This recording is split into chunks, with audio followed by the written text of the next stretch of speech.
Based on your previous feedback from people who attended webinars, as well as the other mock questions and WhatsApp comments we've had, we thought we'd trial this out. So this is something completely new. It's what we call an interactive live question session, where we'll go through some practice sessions and we'll be joined again by the fantastic Dan to just as sort of polling. So it's sort of to mix up your revision if you're getting bored sitting in front of the screen doing questions by yourself, though I quite like that you've all started creating revision groups. And if you have any questions regarding the answers to the questions we're going through, you can then raise your hand and we can ask about it. And as I said, this is something completely new, so it's also, we're learning from you as well. So feedback is very important and we will really appreciate it at the end.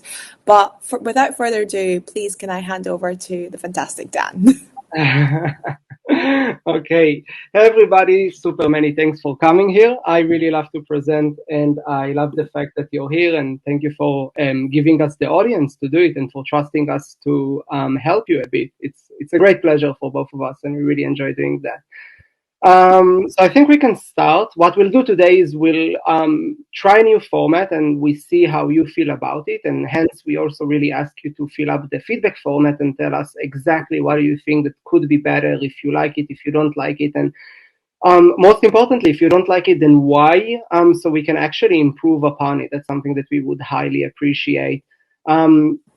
So without further ado, let's just jump into it. What we will do today is we'll go through questions together and we'll see how to answer them. So we'll take not only the topic themselves and the high yield points from them, but we'll also do the test taking skills while we go through the questions.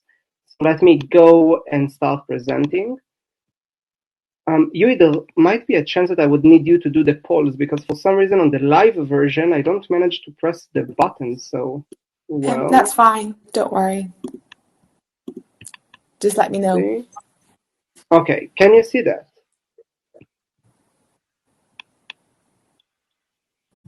Can you see the presentation? Yes. Can someone else comment to make sure we can also see it as well? I am not having any issues seeing the presentation. Fab. Right. Okay, fantastic. Okay, so many approvals. Yes, thank you, everyone. Okay, so my topic today would be congestive heart failure, CHF, associated with other pathologies, the high yield points, the medication, side effects, and so on. Let's go to the next slide. Okay, so I'm going to give a minute for everybody to read the question, and afterwards we can answer it together. Yui, can you do the first poll? Yep, starting polling.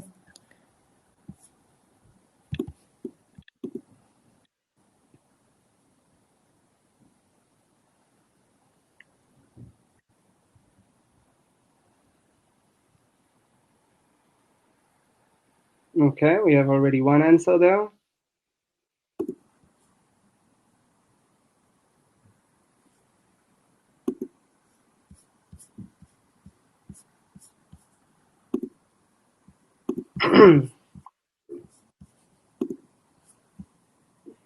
Okay, we have two more. 8. Nice. I'm just going to wait another 10 seconds.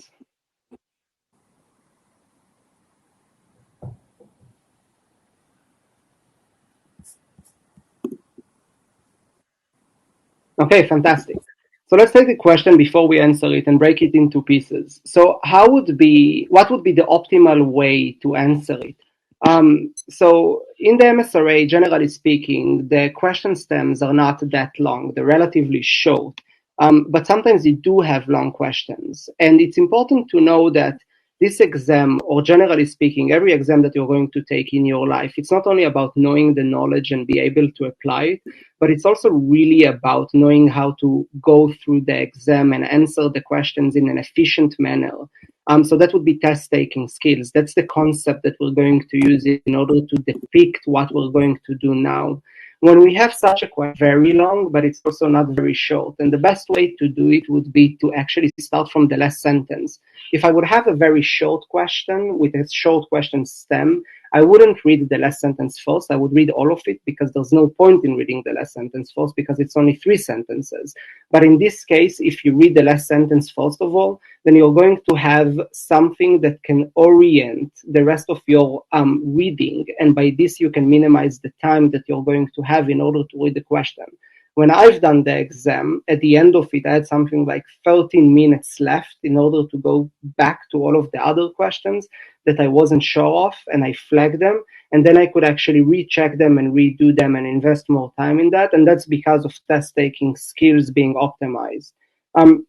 So let's read the last sentence. What is the initial treatment plan for this patient? So we already know that they want us to answer a treatment. They don't want us to answer what's the disease, what's the pathology, what's the best next step. They want us to focus on the treatment. Probably it's pharma or some procedure that you need to do. Now, in this specific question, directly, what jumps into our eyes directly, it's going to be the 45% because it comes just before the last sentence. And the test makers, they do it on purpose because there's an art to writing the question, and this is part of the art. They're going to give you telltale signs that's going to orient you on how to answer it faster. That's something that they want to see that you can do. Now, generally speaking, medicine, when you see something which is 45%, you already know that it's going to be one of 2 questions. It's either going to be ejection fraction, because that comes in percentage, or either it's going to be pulmonary lung test. It's not going to be anything else. There's hardly anything else that is being tested in the MSRA with percentage, and therefore we already know that it's one of those. We look quickly at the drugs, and we know that we're speaking about medications. And then we can go to the beginning and then read the rest of the answer. And we have an 81-year-old woman. So when I read that part, it basically spells for me in my brain, this transmit into an elderly lady, right? So we take the information that they give us and we transform it into what we can use in the exam itself. So we have an elderly lady, very elderly, comes to the cardiology clinic. All the rest of the sentence is not really relevant, so we're just going to skim scan it. We're not really going to read through it. And then again, she has a history. We don't really need to read through that. Don't go deep into that part of the question. We know that she has ischemic heart disease 3 years already. So it's a chronic situation, right? Then she denies chest pain, so we already ruled out angina. Unstable, stable ACS. She reports shortness of breath, so we already know that it's probably something with the lungs or the ejection fraction, which is too low, but in this case it's 45.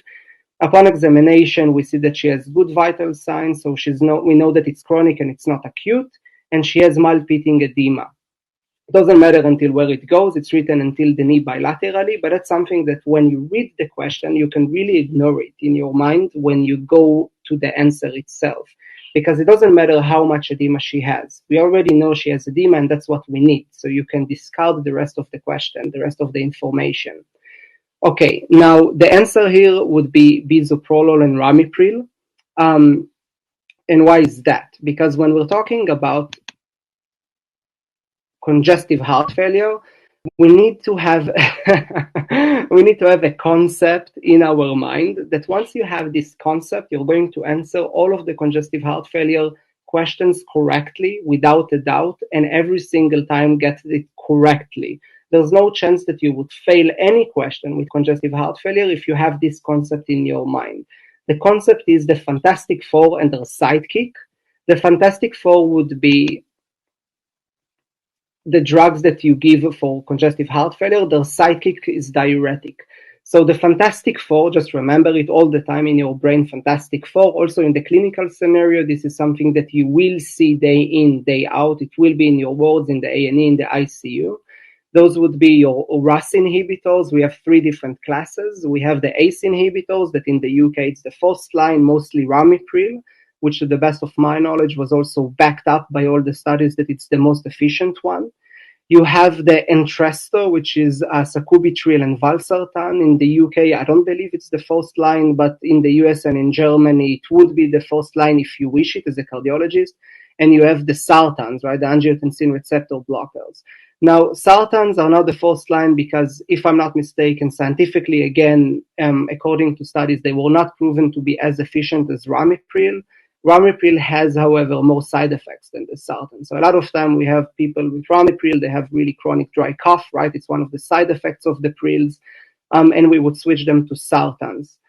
The other are beta blockers. So we have bisoprolol and metoprolol that we usually use. Bisoprolol would be the oral pathway. Metoprolol you can give orally and IV. Bisoprolol is much more powerful than metoprolol, also have a much longer half-life, but we wouldn't be able to give it IV. So if you have a patient in the exam, and that can happen, and the patient is vomiting constantly, you cannot give her bisoprolol, right? You have to give her IV metoprolol. And that's something that actually happened to me a few days ago. I had a patient with a thyroid storm that vomited constantly, and therefore she had a type 2 MI because her heart is beating so fast. And then the coronary arteries, there's no issue with them, but the heart is just pumping so fast, it needs more oxygen. So the oxygen demands were not met. And then we gave her, what do? We give her ACS treatment, or we give her just beta blockers? No, we give her beta blockers, we gave her IV metoprolol, and in seconds she stopped having the type 2 MI, and you could see the changes in the ECG as well. Then we have the SGLT2 inhibitor, the dapagliflozin, empagliflozin, and so on. And we have our mineralocorticoid receptor antagonist, so spironolactone and Pleuronone. Usually the first line would be spironolactone, again, because it was again and again by studies backed up to be with the most beneficence. And then there's the sidekick. The sidekicks are loop diuretics. We have our bumetanide, furosemide, or rosemide, and we don't use them according to the guidelines in order to treat the heart failure. We use them for symptomatic control. Going to our next slide, what are the important points to keep in mind? And this is something that it's not only for the MSRA, I also checked the NICE guidelines, the CKS, when I've done the presentation. In the UK, and especially in this exam, when you have the Fantastic Four, you break it down into three different tiers. The first tier is the beta blockers and ACE inhibitors. You always pick those when you have a patient with congestive heart failure. So in this question, we really wanted to click furosemide. We really wanted to click something with loop diuretic, because in real life, if somebody comes through the A&E and he has dyspnea and he desaturates and he doesn't breathe well, usually we would give him first of all furosemide, and then when he stabilizes, then we would give him everything else. In the exam, what you need to do is to click ramipril and bisoprolol. Don't be tempted to click the furosemide unless if the patient is acutely decompensated and desaturate, and you can also see it on his blood pressure. Then they would want you to do something else. But generally speaking, rule of the thumb, it would always be the beta blockers and ACE inhibitors. Afterwards would only come the aldosterone antagonists, which would be the spironolactone and the SGL2 inhibitors. Don't forget that with spironolactone and Pleuronone, you always need to watch the potassium, and it will be in the exam again and again and again. They would want to test that if you have a patient they would give you a patient, they would prepare the question for you to click on spironolactone, and then they would give you a host of lab values. And one of those would be potassium, and the potassium would be very high. And then you wouldn't be able to click spironolactone, and that's because the potassium is very high, and spironolactone is going to increase the potassium, and it gives us the chance for arrhythmias, and we don't want to have that. Afterwards, we have all of our other drugs that are the third line. This would also come in the exam, but less common. What will come in the exam as a third line, which is very common, is digoxin.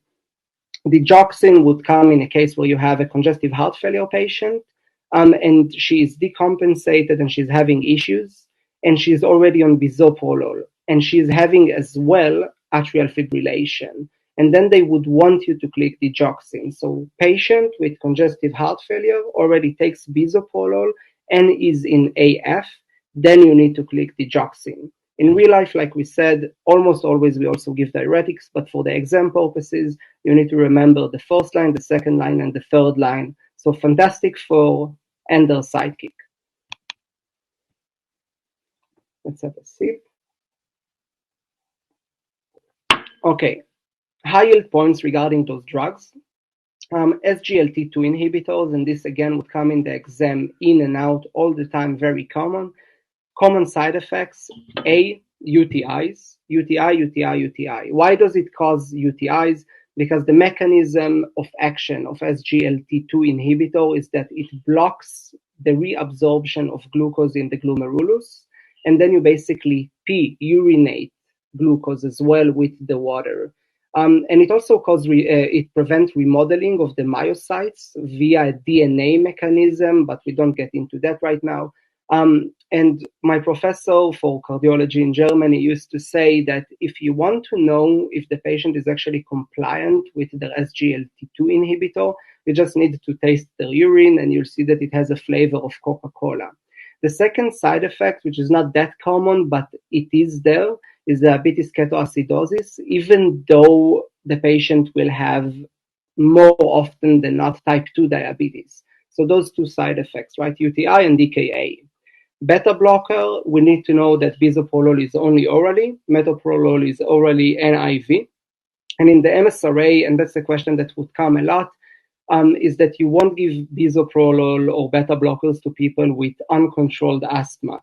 In real life, you do, because the benefit a lot outweigh the side effects. But for the exam purposes, you would just check. You wouldn't give them bisoprolol. You wouldn't give beta blockers to people with asthma because it's contraindicated. ACE inhibitors, something that would come in the exam a lot and comes in all of the question bank. What to check for the pre-treatment. So before you give ACE inhibitors, what do you need to check? 3 parameters, and you don't need to memorize them. You just need to understand what stands behind this statement. This would be blood pressure, electrolytes, and GFR. So blood pressure, electrolytes, and GFR together with creatinine.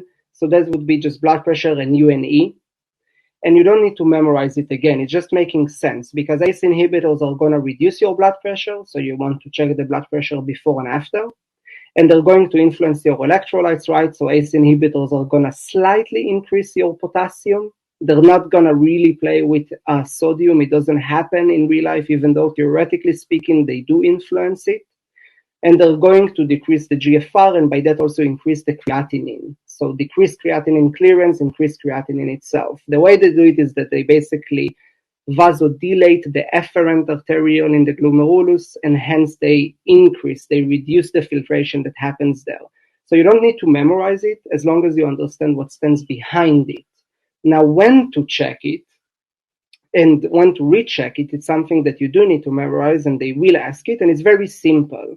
You check it before you start the treatment, you check it 1 to 2 weeks afterwards, and then you check it 3 months afterwards, and then you check it 6 months afterwards.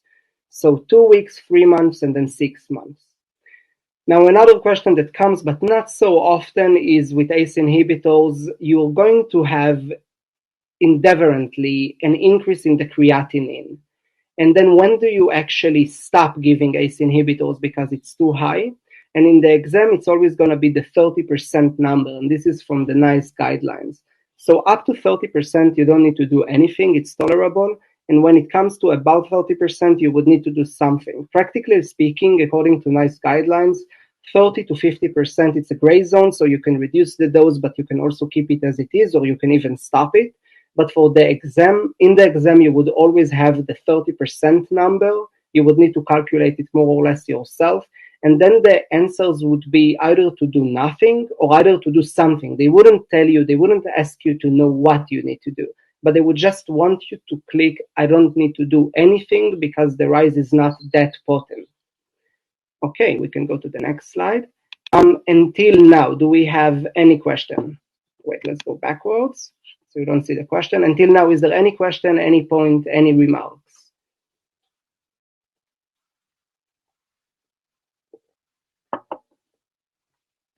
Okay, seems that we can go on. Okay, Yui, can you pull the second question for me, the second pull? Thank you very much. Okay, let's give it a minute. Let's answer in the poll and then we can continue.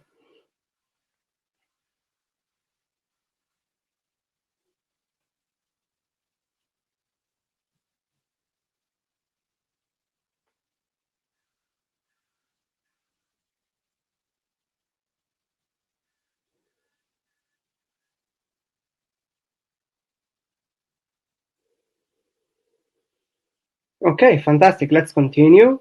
So let's read the question. It's a very short question, so I'm going to read all of it. Again, we have an elderly lady. They already give us the diagnosis that she has heart failure. We know that she has reduced ejection fraction. They don't tell us how much, so we know that it's not so important. And then they give us our blood pressure. Blood pressure is really good. Why did they give us here the blood pressure? We'll come back to it in a second. She's currently on lisinopril, so that's going to be our ACE inhibitor and also the maximum dose. What agent would you give here? So we see that it's a very simple question. We know that we have our Fantastic Four and the sidekick. We know that from the Fantastic Four, she is only getting the ACE inhibitors. We know that in the UK, the Fantastic Four are being broken into different tiers. And we know that the first line was going to be our beta blockers and ACE inhibitors. So the answer is going to be bisoprolol. We don't have anything else that we can think about. We know that we need to follow the guidelines. We know what's going to be there. We know that we have our Fantastic Four. Going with this formula, we cannot get it wrong. Let's continue. I see that I have a question. Can patient without diabetes have glycemic ketoacidosis? Right. Very rarely. I never clinically encountered a patient that never had diabetes, got SGLT2 inhibitors, and then got DKA. I never saw it. I don't think I don't know the studies about it, to be honest. I don't know what's the incident ratio, but clinically speaking, I've never saw this. Okay, going to the next question. Let's give it a minute. Let's see the poll. Yeah, can we pull in the third poll, please?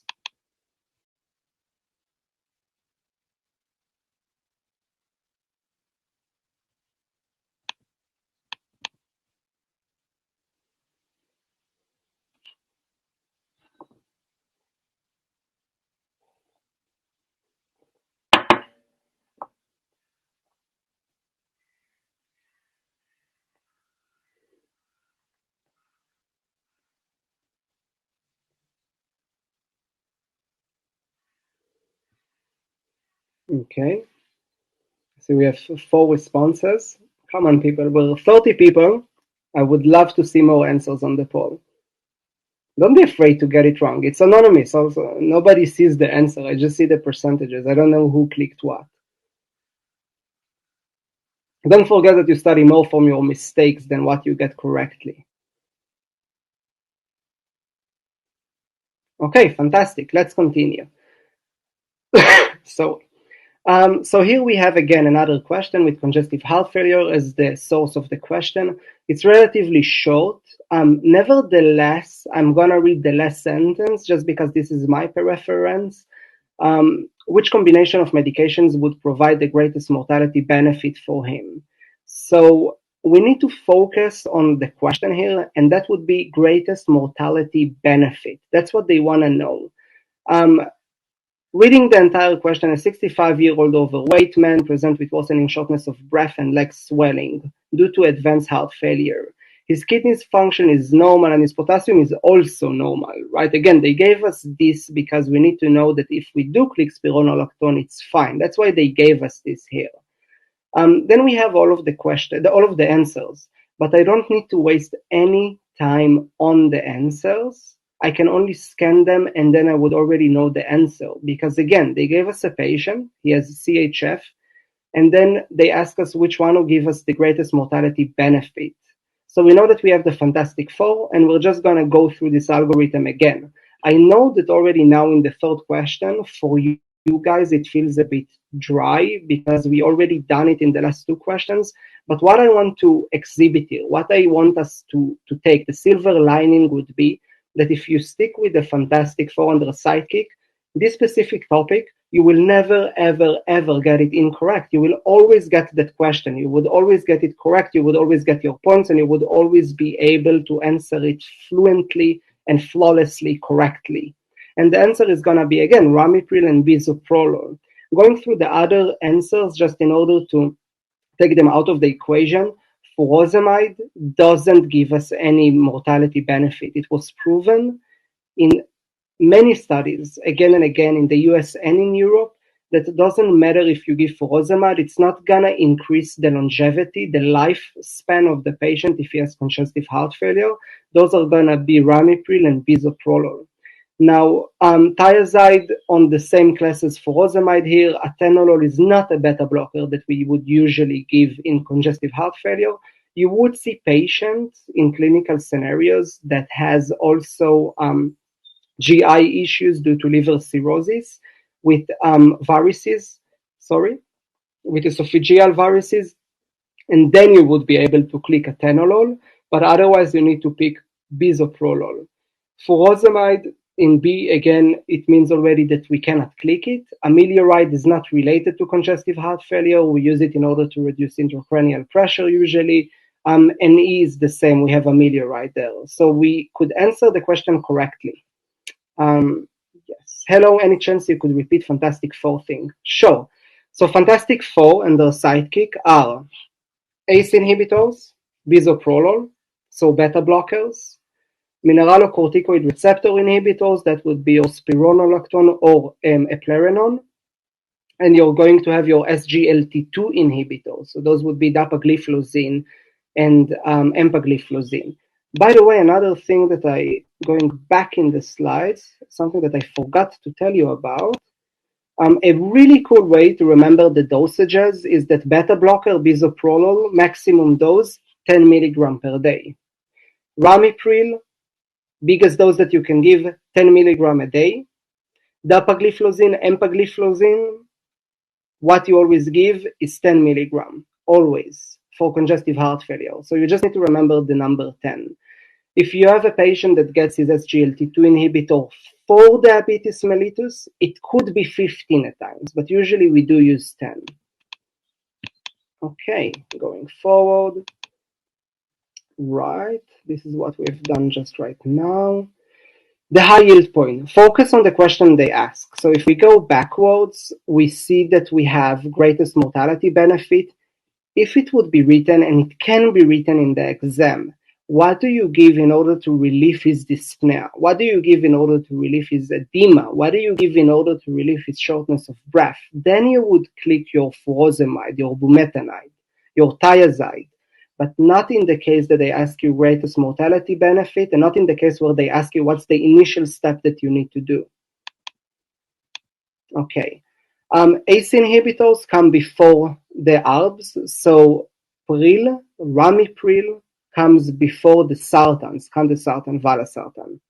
Diuretics provide symptomatic relief, but they don't provide improved mortality. Again, this was backed again and again and again in all of the studies, which is counterintuitive, right? Because you think that if a patient comes to the A&E because of dyspnea, then you should give him furosemide in order to improve his mortality, and then he wouldn't die. But studies proved otherwise. ACE inhibitors and beta blockers are the one that gives us mortality benefit. It's almost like a clickbait. When you see mortality benefit and you see congestive heart failure, you can already click the answer without reading all of it. Afterwards, you would read it just in order to see that you didn't miss anything. So the way that I would do it in the exam is that I would flag it, I would click it without reading the entire question. I would flag it, and then when I would finish the exam, I would come back to it, and then I would read all of it. I never had a mock exam in which I had less than 15 or 13 minutes in the real exam left to go back to my flagged questions. And that's because if you do use the method that I'm showing here, you are able to minimize the time loss. And by that, you will always finish the exam with extra time, and you would be able to go backwards. And in this scenario, you basically, what do? You provide a scenario in which you are able to answer what you know in seconds, and what you cannot answer, you go forward and then you go backwards. And some questions you would never be able to answer. And therefore, you don't waste so much time on that. And you don't lose the questions that you could answer down along the line, if that makes sense. Okay, I see somebody ask a question and somebody else already answered it. Yes, thank you very much. Much appreciated. Let's go to our next question. And I think we can pull the third poll here. Let's see. No, we already did the third poll. Okay, so let's give it a minute here, and you can read the question and see what you want to answer there.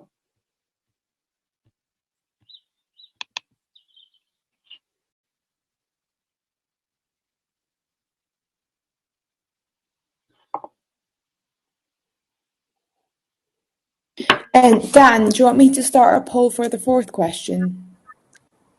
Yeah, thanks. Yeah, that would be fantastic.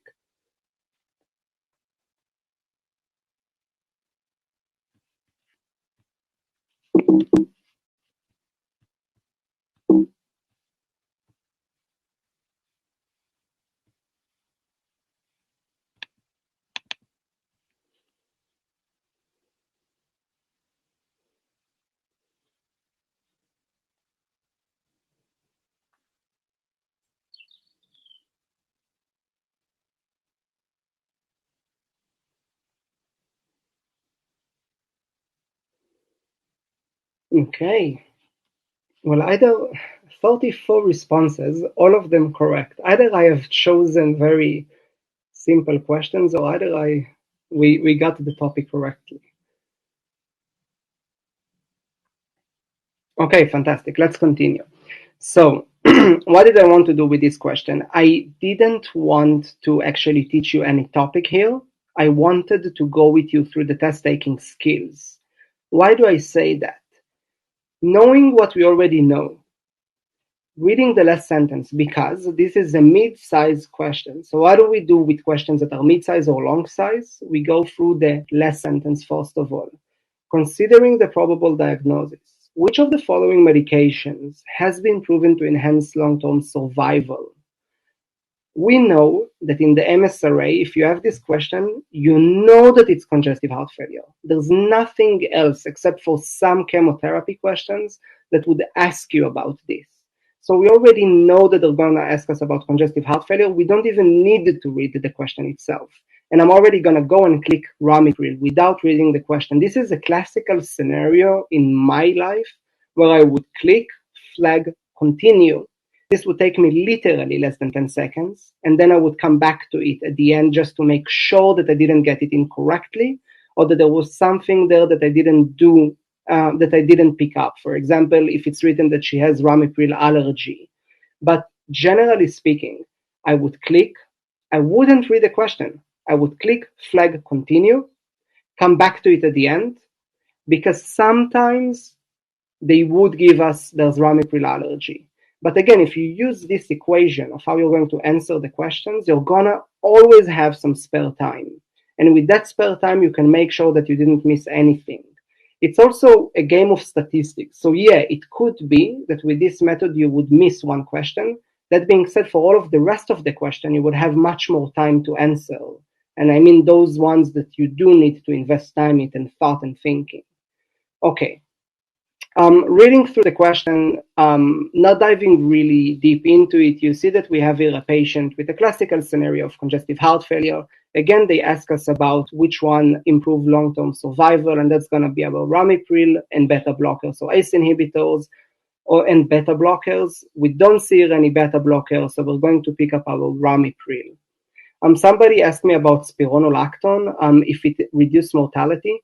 To be honest with you, I don't have it on top of my head, from the top of my head, but I do remember reading a study that spironolactone does decrease mortality and has benefit. But don't take it with a grain of salt, because I'm not 100% sure about this.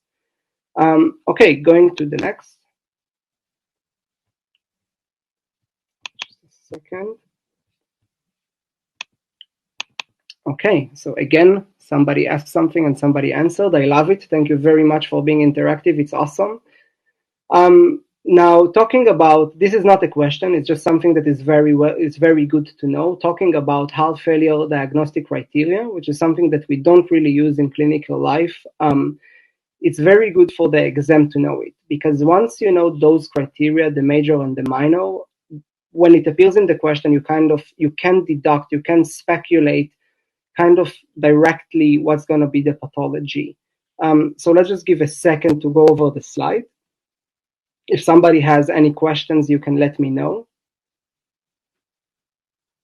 And don't be shy in asking anything. So even though I'm already in medicine for 3 years, when I saw the hepatojugular reflux, for example, I did need to go to Google and to check for how many centimeters, how long, what does it mean exactly? So if you have any questions, don't be shy about asking them. That's the reason why we're here, to answer your questions and to make it easier for you to study, right? That's the point of it.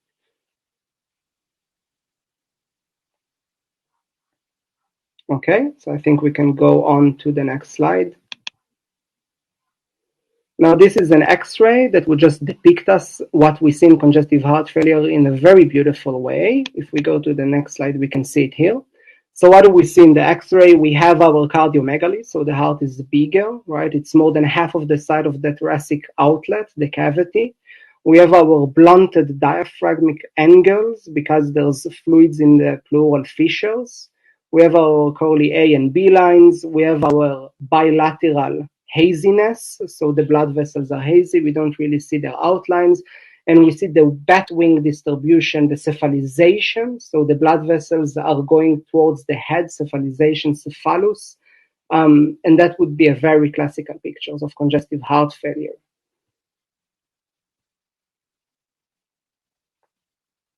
It's just a picture that I really liked, so I wanted to put it here.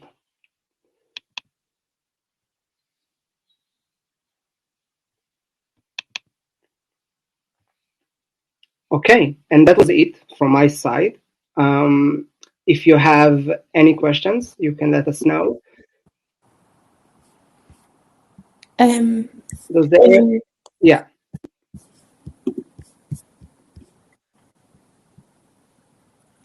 Someone's posted a question. Actually, we've got quite a few. I'm just going to quickly say, Sarah, we won't be discussing SJT today. Today's only be clinical, but based on your feedback, and if you think it might be useful, we can try a similar format for the SJT section. And then, Dan, I think there's two more clinic. Okay, the first one is, does the MSRA exam include imaging to supplement the questions? From my understanding, it's a possibility, but in reality, I don't think it happens very much.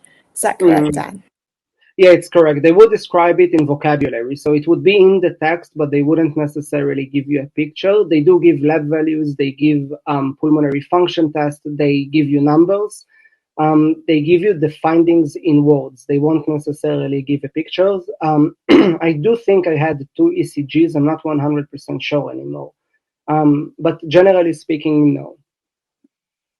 Oh, theoretically speaking, yes, it's possible, but I didn't experience it. Okay. And the next question is, does congestive heart failure automatically mean both sides of the heart are affected?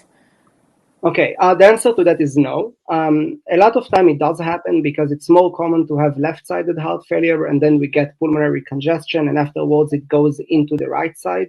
And then we have right-sided heart failure, and then we get all of our, well, you know, all of the hepatojugular reflux, the hepatomegaly, we get all of our edema.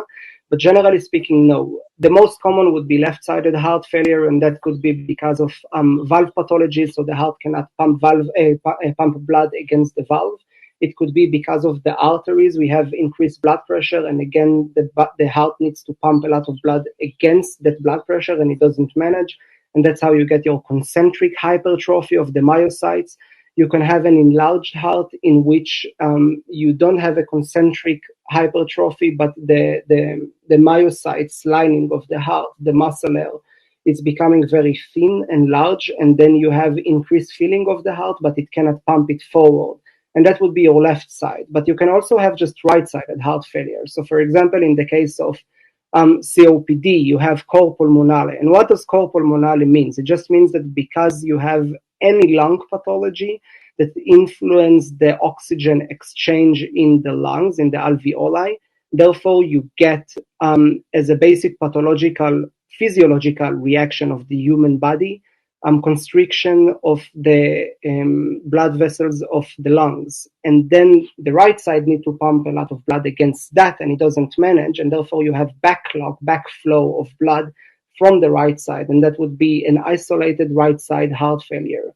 You can have left side, right side, and biventricular, which is both of them. And the left side usually starts isolated, and then it goes to the right side, if that makes sense.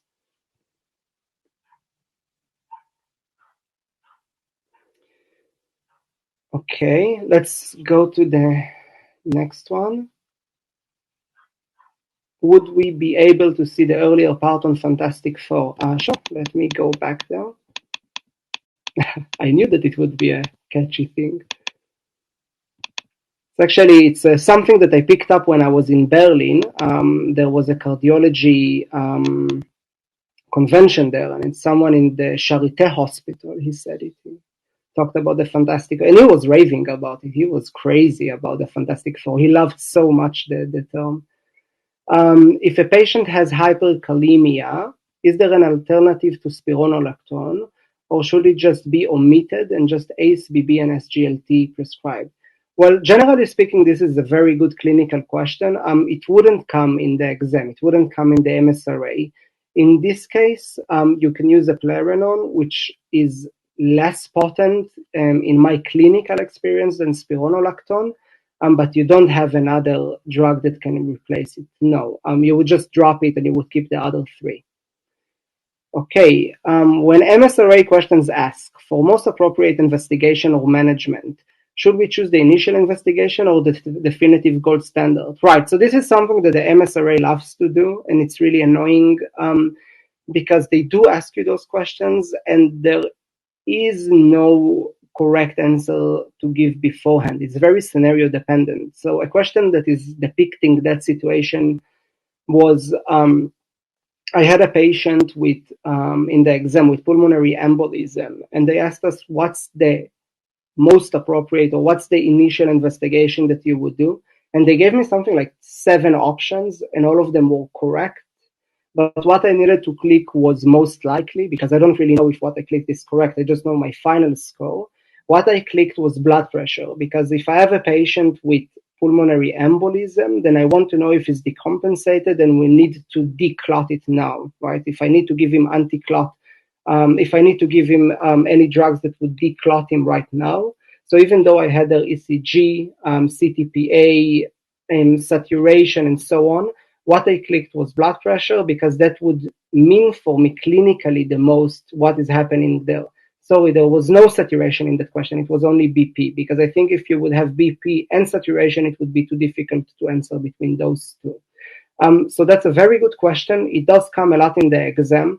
You don't need to click the definitive gold standard test. You need to click what is the most correct one for that scenario. So for example, if they give you a patient with pulmonary embolism and is decompensating clinically, you want something that will tell you now what would be the best initial management, so the treatment, rather than what is the golden standard to actually tell him if he has it or not, because you also have your clinical estimation of what is happening there. Okay. Next one, a low BP and a low saturating PE patient, would you encourage to go for CTPA over D-dimer? Right, for the MSRA purposes, they would actually just want us to follow the algorithm. And the algorithm, you can find it in the NICE guidelines, or you can find it in all of your question banks. And this is a scenario that would come in your exam. It also came in my exam. You need to memorize the algorithm of what to do when you have a patient with a suspicion of PE.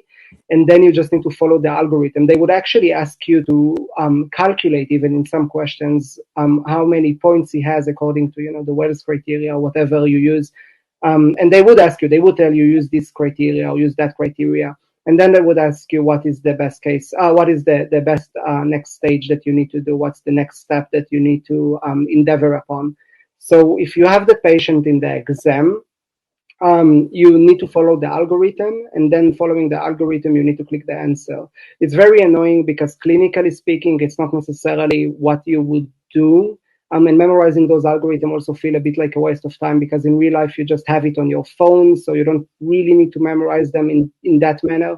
But in the exam, you do need to memorize the algorithm. What I propose you to do, and it's something which is very helpful, is to just get a piece of paper or a few hundreds of them. And when you have an algorithm that is very high yield, and that would be, for example, high yield, it would come in your exam most likely. And if you don't know it by heart, you would need to know it.